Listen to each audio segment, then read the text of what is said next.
ওই দিন গেলাম আমির ভান্ডার দরবারে, একটা হিন্দু আমার হাতে কালিমা পড়ে মুসলমান হয়েছে। ঠিক কিনা দেখছেন না আপনারা? আমার সবগুলো গোপন আছে নাকি? সব ওপেন, সব ওপেন। কথা কন ঠিক না বেঠিক? সব ওপেন। আর গতকাল আরেকটা বিচিত্র চিত্র দেখলাম, একটা ছেলে 14 মাসে হাফেজ হয়েছে। আমি তার পকেট থেকে 2000 টাকা খুললা দিলাম।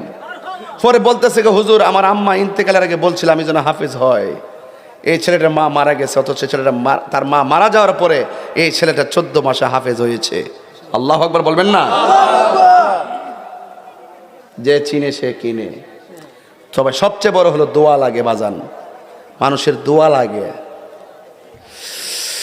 এরপর একটা হিন্দু মেয়ে কালিমা পড়ে মুসলমান হলো, অনেক সুন্দরী।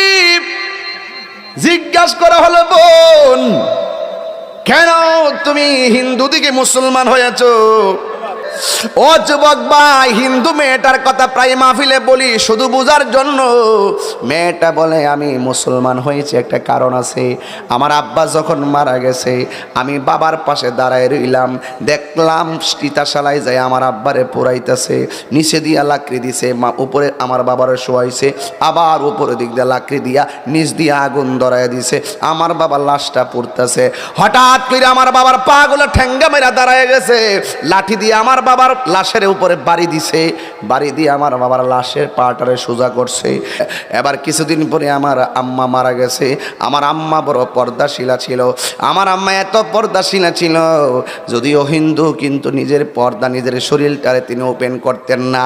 কিন্তু ঘটনাক্রমে একদিন আমার আম্মা দুনিয়া থেকে বিদায় হয়ে গেল। আমার আম্মারে কাপড় দিয়া বাইন্ডিং কইরা যখন নিয়ে গেছে চিতাশালায় পুরার জন্য, আমার আম্মার শরীরটা কেউ দেখে নাই, নিচ দিয়ে আগুন লাগাই দিছে। আগুনটা গায়ের মধ্যে লাগতে দেরি রে বাবা, হঠাৎ কইরা আম্মার শরীরটা ওপেন হয়ে গেছে। যেই মার বডি কেউ দেখে নাই, শেষ বিদায়ের সময় মার বডিটা ওপেন হওয়ার পর আমি বড় লজ্জায় পড়ে গেছি। কিছুক্ষণ পরে দেখলাম আমার আম্মার পাটা এমন ভাবে ঠেঙ্গা মেরা উঠতে গেছে, লাঠি দিয়ে আমার আম্মার শরীরের মধ্যে আঘাত করছে। কিন্তু জীবনে আমার মার গায়ের মধ্যে কেউ লাঠি দিয়ে আঘাত করে নাই, জীবনে আমার আম্মার বডি কেউ দেখে নাই। আজকে শেষ বিদায়ের সময় এ কেমন লজ্জাস্করের মতো মনে হলো। কিন্তু আমি যখন দেখলাম আমার বাবার এই শেষ বিদায়ের অবস্থা, মার এই অবস্থা, হঠাৎ কইরা মুসলমানদের শেষ বিদায়ের চিত্রটা আমার চোখের মধ্যে ভেসে উঠেছে।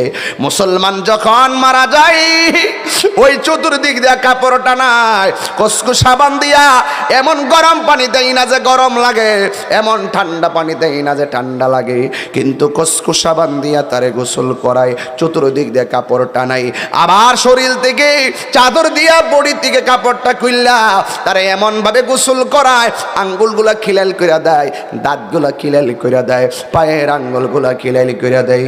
বন্ধুরে আমার, ও আমার চিরে বাবারা, এই আমার হবিগঞ্জের বাবাজিরা গো, ও আমার শাস্তাগঞ্জের বাবারা, যত জায়গা থেকে আপনারা এসেছেন, ইন দি মিন টাইমে ডাক দিয়া বলে আমি মুসলমানদের চিত্র মনে হয়ে গেল।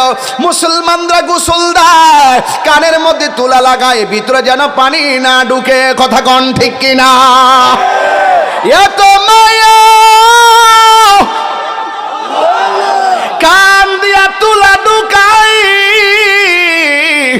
যেন কান দিয়া পানি না ঢুকে। কত মায়া কইরা মুসলমান রে গোসল দেয়, আবার আতর গোলাপ জল দিয়া তারে সুগন্ধি ছিটাইয়া দেয়। আবার দেখবেন পায়খানারে অনেকে ঘৃণা করে, ঘৃণা করে। একজনে পায়খানা দেখলে আরেকজনে ঘৃণা করে, মুখের মধ্যে আর নাকের মধ্যে আঙ্গুল দিয়া দইরা রাখে।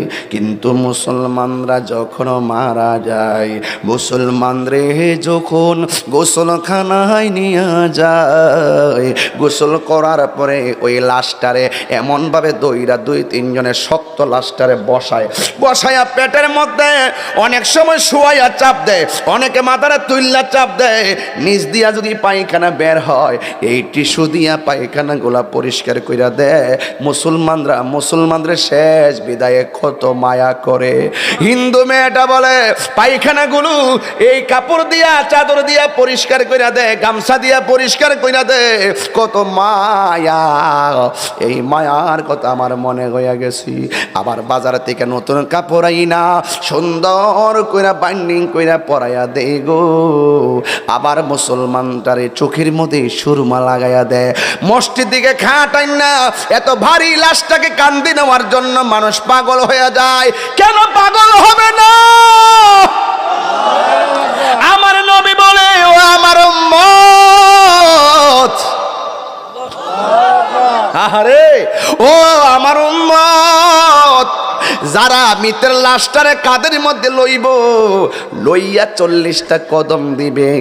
আমার নবী বলে যারা লাশকে কাঁধে লইয়া 40টা কদম দেয় আমার আল্লাহ 40টা কবিরা গুনাহ মাফ করে দেয়। আর বড় করে কন্যা আল্লাহু আকবার। আমার যুবক ভাইরা, ও মুরব্বী আব্বারা, দেখবেন লাশ লোয়ার জন্য মানুষ পাগল হয়ে যায়। হিন্দু মেয়েটা বলে ভারী কোনোদিন যে কান্দে লয় না, সেও লাশটারে কান্দে নেওয়ার জন্য পাগল হয়ে যায়। জানাজার ময়দানে যায়, যাইয়া সুন্দর করে মানুষ লাইন ধরে দাঁড়ায়, কত শৃঙ্খল, হাতটা বুকের মধ্যে বাইন্দা মাথাটা নোয়াইয়া চোখের পানি ফালাইয়া ফালাইয়া কান্দে।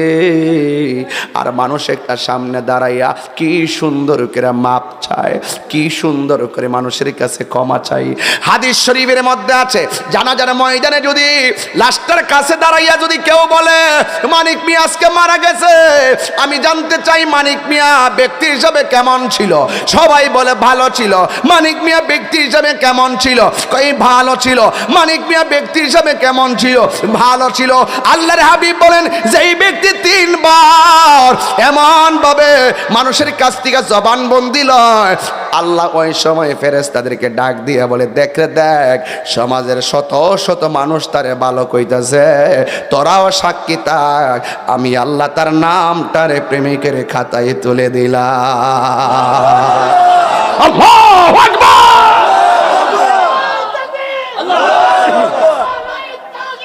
আল্লাহু আকবার।